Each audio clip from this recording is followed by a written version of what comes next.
ഇവിടെ പറയാൻ ഒരുപാട് ആൾക്കാർ ചോദിക്കുന്നുണ്ട്, ഈ രാജയോഗം, കേസരി യോഗം ഇതൊക്കെ എങ്ങനെ അനുഭവയോഗ്യമാകും, അല്ലെ എന്താണ് ഈ കേസരി യോഗം? കേസരി യോഗം എന്ന് ചുരുക്കത്തിൽ പറഞ്ഞാൽ ചന്ദ്രകേന്ദ്ര ബൃഹസ്പതി, ചന്ദ്രൻ മനസ്സിന്റെ കാരകനാണ്, മാതൃകാരകനാണ്, ജലത്തിന്റെ കാരകനാണ്. ഓരോ ഗ്രഹങ്ങൾക്കും ഓരോ കാരകത്വം, ഓരോ പര്യായങ്ങൾ, ഓരോ ഇന്നതിനെ സൂചിപ്പിക്കുന്നു എന്നുള്ള ഒരവസ്ഥയുണ്ട്. വ്യാഴവും അതുപോലെ തന്നെയാണ്. അഖില പിതൃകാരകനാണ്, സർവേശ്വരകാരകനാണ്. അങ്ങനെ ഓരോ കാരകത്വം ഓരോ ഗ്രഹങ്ങളെ കുറിച്ചും പറയുന്നുണ്ട്.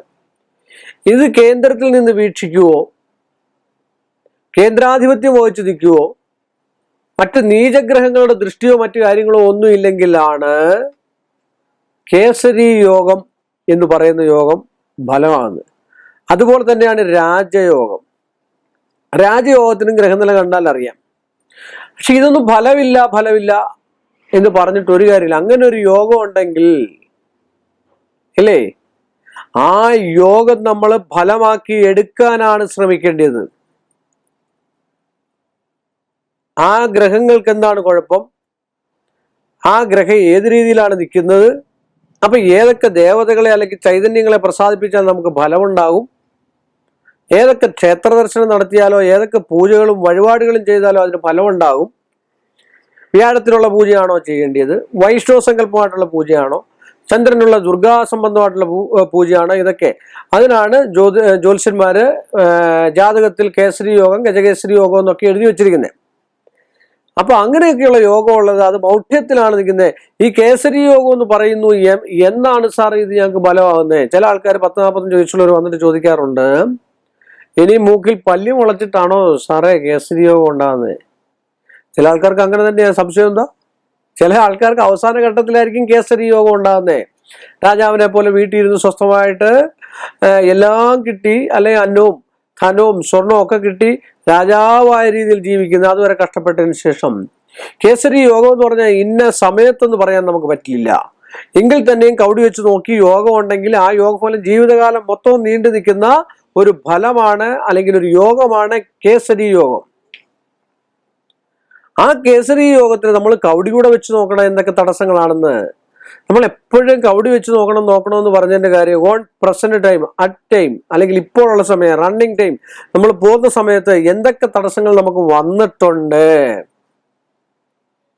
അല്ലേ? ഒരു ജാതകത്തിൽ നമുക്ക് ആയുസ് പറയുന്ന പോലെ അന്ന് വരെ ആയുസ് ഉണ്ടെന്ന് പറഞ്ഞിട്ട് ആഹാരം കഴിക്കാതെ ഇരുന്ന് കഴിഞ്ഞാൽ ആയുസ് വർദ്ധിച്ചു കിട്ടുമോ? ഇല്ല. അപ്പൊ ആ ആഹാരം കഴിച്ചേ പറ്റുള്ളൂ എന്ന് പറഞ്ഞ പോലെ ആ യോഗം ഫലമാക്കിയെടുക്കണേ പരിഹാരങ്ങൾ നമ്മൾ ചെയ്യണം. അപ്പൊ ഇന്ന രീതിയിലുള്ള പരിഹാരങ്ങൾ ചെയ്യുക. അപ്പൊ ചിലർ പറയും, ഞാൻ കൃഷ്ണനെ മാത്രമേ പോയി കാണുള്ളൂ എന്ന് പറയുന്ന ആൾക്കാരുണ്ട്, ഞാൻ ഭദ്രകാളിയെ മാത്രമേ കാണൂ എന്ന് പറയുന്ന ആൾക്കാരുണ്ട്, ഞാൻ സരസ്വതിയെ മാത്രമേ കാണൂ എന്ന് പറയും. എല്ലാം ഒന്ന് തന്നെയാണ്.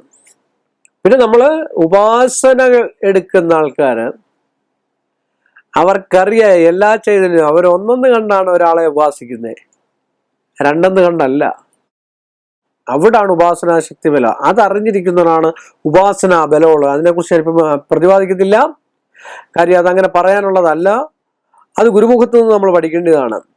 എല്ലാവരും ചിന്തിക്കുന്ന ഒരു കൃഷ്ണനെ മാത്രം കൊണ്ട് ഉപാസിച്ച കൃഷ്ണന്റെ ഉപാസന മാത്രം, കൃഷ്ണന്റെ ശക്തി മാത്രമാണ് എന്നുള്ളതല്ല. സത്യല്ലേ? നമ്മള് ഓരോരോ ഘട്ടങ്ങളില് ആ ഘട്ടത്തിനനുസരിച്ചുള്ള കാര്യങ്ങൾ ചെയ്തു പോകുമ്പോഴാണ് കേസരി യോഗം നമുക്ക് ഫലമാകുന്നത്. ഇപ്പൊ നമ്മൾ തന്നെ ആലോചിക്കുക, നമുക്കൊരു സാധനം, നമുക്കിപ്പോ അവിയൽ കൂട്ടണം, എന്തൊക്കെ ചെയ്താൽ അവിയൽ കൂട്ടാം? നമുക്ക് പച്ചക്കറി കടയിൽ കയറിയാലേ പച്ചക്കറി കിട്ടുള്ളൂ, സ്വർണ്ണക്കട കയറിയാൽ പച്ചക്കറി കിട്ടുമോ? ഇല്ല. അപ്പൊ നമ്മൾ പച്ചക്കറി കടയിൽ തന്നെ കയറി പച്ചക്കറി മേടിക്കണം അല്ലേ? പലവ്യഞ്ജന സാധനങ്ങൾ കിട്ടുന്ന കടയിൽ കയറി പലവ്യഞ്ജനങ്ങൾ മേടിക്കണം അല്ലേ? കിണറ്റിലെ വെള്ളം വേണ്ടിടത്ത് കിണറ്റിലെ വെള്ളം ഉപയോഗിക്കണം. അപ്പൊ ഓരോരോ കാര്യങ്ങൾ ചെയ്ത് അത് ഒന്നിച്ചു വരുമ്പോഴാണ് അവിയലാകുന്നത്. ഒരു പ്രഥമനാണെങ്കിൽ ശർക്കര ഉള്ള കടയിൽ ചെന്നെങ്കിലേ ശർക്കര കിട്ടുള്ളൂ. അത് മൺപാത്രം വിൽക്കുന്ന കടയിൽ ചെന്ന് കഴിഞ്ഞാൽ ശർക്കര കിട്ടുമോ? ഇല്ല. എല്ലാം കടകൾ തന്നെ, എല്ലാം ദേവന്മാർ തന്നെ. പക്ഷെ എല്ലാത്തിൻ്റെ ആയിട്ടുള്ള ഓരോരോ പ്രത്യേകതകൾ വിധിച്ചിരിക്കുന്നത് ആചാര്യന്മാര് എല്ലാം ഒന്നെന്ന് കാണിക്കാൻ വേണ്ടിയാണ്. സംശയമില്ലാത്ത കാര്യമാണ്. അത് ഓരോരുത്തർക്കും ഓരോ ഇണങ്ങിയതാണ്. നിങ്ങൾക്ക് ഇഷ്ടമുള്ള ഒരു കൂട്ടാൻ അല്ല നിങ്ങൾക്ക് ഇഷ്ടമുള്ള ഒരു കറിയാണോ എനിക്കിഷ്ടമുള്ള? അല്ലായിരിക്കാം. എനിക്ക് നല്ല കുത്തരിച്ചോറ്, എനിക്ക് നല്ല തൈര്, നല്ല തേങ്ങാ സമ്മന്തി, നല്ല പയറ് തോരന്, ഇതൊക്കെ കൂട്ടി കഴിക്കുന്നതാണ് എനിക്കിഷ്ടം. ചിലപ്പോൾ നിങ്ങൾക്ക് അതല്ലായിരിക്കാം ഇഷ്ടം. നിങ്ങൾക്ക് നോൺ വെജിറ്റേറിയൻ ഇഷ്ടമുള്ള ആൾക്കാർ കാണും. അതുണ്ടെങ്കിൽ മാത്രമേ കഴിക്കുള്ളൂ, അതിന്റെ മണം അടിച്ചെങ്കിലേ കഴിക്കാൻ പറ്റുള്ളൂ എന്ന് പറയുന്ന ആൾക്കാരുണ്ട്. വെജിറ്റേറിയൻ കഴിക്കുന്ന ആൾക്കാരാണ് ഒരു മോര് തിളപ്പിക്കുന്നതായിട്ടുള്ള ആ മണം കേൾക്കുമ്പോഴേ നമുക്ക് ആഹാരം കഴിക്കാനുള്ള കൊതി തോന്നുന്നുണ്ട്. എന്ന് പറഞ്ഞ പോലെ ഈ യോഗം ഒക്കെ ഉണ്ടാണെങ്കിൽ അതാത് സമയത്ത് അതാത് പരിഹാരം ചെയ്തെങ്കിൽ മാത്രമേ ഉണ്ടാകത്തുള്ളൂ. എന്റെ ജാതകത്തിൽ എഴുതി വെച്ചിരിക്കുന്നു എന്ന് പറഞ്ഞിട്ട് ഒരു യോഗം ഉണ്ടാകത്തില്ല, സംശയമില്ലാത്ത കാര്യമാണ്. യോഗം ഉണ്ടെന്ന് പറഞ്ഞ് വീട്ടിൽ കസേര എഴുതി കഴിഞ്ഞാൽ ഒരു യോഗം ഉണ്ടാകത്തില്ല. ആരും ഒന്നും നമുക്ക് വേണ്ടി കൊണ്ടു തരില്ല. നമ്മൾ അങ്ങോട്ട് ചെല്ലണം. മുട്ടുവിൻ തുറക്കപ്പെടുമെന്ന് അല്ലേ? നമ്മൾ മുട്ടണം. എത്ര മുട്ടാവോ അത്ര മുട്ടിക്കണം. തുറക്കുന്നിടം വരെ മുട്ടണം.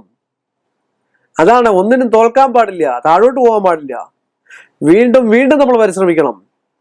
അപ്പൊ അതിനാണ് ആ ഗജകേസരി യോഗം പിന്നെ ജാതകത്തിലുണ്ടെങ്കിൽ അത് ഫലവത്താക്കി എടുക്കേണ്ടത് നിങ്ങളുടെ യോഗമാ, നിങ്ങളുടെ കഴിവാണ്. എനിക്കൊരു വാഹനമുണ്ട്, എനിക്ക് ഡ്രൈവിംഗ് അറിയത്തില്ല എന്ന് പറഞ്ഞിട്ട് കാര്യമില്ല. ഞാനത് പഠിച്ചെടുക്കാൻ ശ്രമിക്കണം. അപ്പോഴാണ് നമ്മൾ വിജയിക്കുന്നേ. അപ്പോൾ നമ്മുടെ കാര്യങ്ങൾ നമ്മൾ നോക്കും. എന്നും ഒരു ഡ്രൈവറെ വെച്ച് നമുക്ക് വണ്ടി ഓടിക്കാൻ പറ്റുമോ? ഒരു അത്യാവശ്യം വന്നാൽ എന്ത് ചെയ്യും? നമുക്ക് ഉപയോഗിച്ചല്ലേ പറ്റുള്ളൂ. എന്ന് പറഞ്ഞ പോലെ നമുക്ക് ആ കേസരി യോഗം ചന്ദ്രന്റെ കേന്ദ്രത്തിൽ നിൽക്കുന്നതായിട്ടുള്ള വ്യാഴത്തിനാണോ ചന്ദ്രനാണോ പവർന്ന്, ചന്ദ്രന് ബലമുണ്ടോ, ദിഗ്ബലമുണ്ടോ, രാശിബലമുണ്ടോ, വർഗബലമുണ്ടോ, ഭാവബലമുണ്ടോ, എന്നുവെച്ചാൽ ഭാവത്തിനും തൽപതിക്കും കാരകാക്കി ഗ്രഹത്തിനും ഒരുപോലെ ബലമുണ്ടെങ്കിൽ ഭാവസമ്പത്ത് ചൊല്ലിടാമെന്നാണ് ആചാര്യന്മാർ പറയുന്നത്. ആ ഗ്രഹം എവിടെ നിൽക്കുന്നോ അതിന്റെ തൽപതിക്ക് അതിന്റെ പതിക്കും കാരകഗ്രഹത്തിനും ഒരുപോലെ ബലമുണ്ടെങ്കിൽ ഭാവത്തിന് സമ്പത്തുണ്ടാവും. ഭാവത്തിന് ആ ഭാവം അനുഭവയോഗ്യമായിട്ട് വരും എന്നാണ് പച്ച മലയാളത്തിൽ എഴുതി വെച്ചിട്ടുണ്ട്. പ്രശ്നമാർഗം, പ്രശ്ന രീതി എന്ന പിന്നെ ഗ്രന്ഥങ്ങളിലൊക്കെ. അപ്പൊ പരിഹാരമുണ്ട്. അപ്പൊ ആ പരിഹാരങ്ങൾ ചെയ്തു കഴിഞ്ഞാൽ രാജയോഗം ഫലമായിരിക്കും, സംശയമില്ലാത്ത കാര്യമാണ്. നമ്മൾ മൂക്കി പല്ല് കെളുത്തു അപ്പോഴേ രാജയോഗം ഉണ്ടാവെന്ന് പറഞ്ഞിട്ട് കാര്യമില്ല.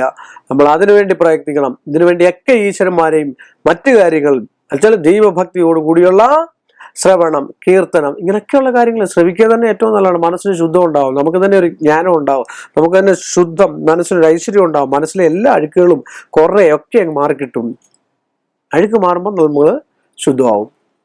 ഗജകേസരി യോഗത്തില് യോഗം മറഞ്ഞു നിൽക്കുന്ന ഒരുപാട് ആൾക്കാരുണ്ട്. പല ഗ്രഹനിലകളിൽ ഞാനിവിടെ വന്ന് പരിശോധിച്ചിട്ട് ഞാൻ ചോദിച്ചിട്ടുണ്ട്, കേസരി യോഗം ഉണ്ടല്ലോ, യോഗഫലങ്ങളും എല്ലാം അനുഭവിച്ചിട്ടുണ്ടോ?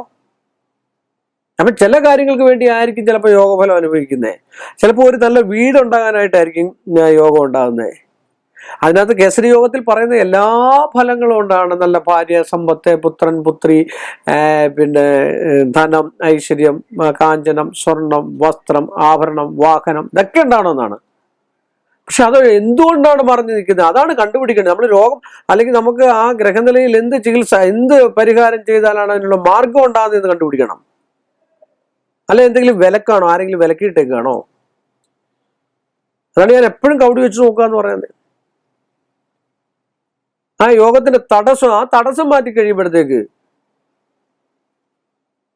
നമ്മൾ നടന്ന് സഞ്ചരിച്ചുകൊണ്ടിരിക്കുമ്പോൾ ഒരു തടി ഇങ്ങനെ ക്രോസിൽ വീണ് കഴിഞ്ഞാൽ ആ തടിയാണ് തടസ്സം. ഇപ്പൊ നമുക്ക് ചെറുതായിട്ട് കയറി അപ്പുറത്തോട്ട് പോകണമെങ്കിൽ ചിലപ്പോൾ ഒരു സൈഡ് മുറിച്ച് മാറ്റിയാൽ അത് മാറും. ആ ചെറിയ സൈഡ് മുറിച്ചാൽ മതി. അതിന് നിങ്ങൾ പരിശ്രമിക്കണം. അപ്പൊ അന്നേരം പറയരുത്, ഓ ഇത് വിശ്വാസമല്ല, ഇത് ചെയ്താൽ ശരിയാവില്ല. വിശ്വാസം കൂടെ വേണം. യോഗമുണ്ട്, എനിക്ക് യോഗമുണ്ട്, അതൊന്നും ആകുന്നില്ല ജ്യോത്സ്യനെ എന്ന് പറഞ്ഞിട്ട് ജ്യോത്സ്യനെ കുറ്റപ്പെടുത്തിയിട്ട് ഒരു കാര്യവും ഇല്ല. നിങ്ങൾ തന്നെ അതിന് ശ്രമിച്ചെങ്കിൽ മാത്രമേ ഫലം ഉണ്ടാകത്തുള്ളൂ എന്ന് ഞാൻ പറഞ്ഞുകൊണ്ട് ഈ എളിയ മനുഷ്യന്റെ ചെറിയ എപ്പിസോഡ് ഇവിടെ അവസാനിപ്പിക്കുന്നു. വീണ്ടും നമ്മൾ തമ്മിൽ കാണുന്നവരെ എല്ലാ മാന്യ പ്രേക്ഷകർക്കും എൻ്റെ നിസ്സീമമായ നന്ദിയും കടപ്പാടും.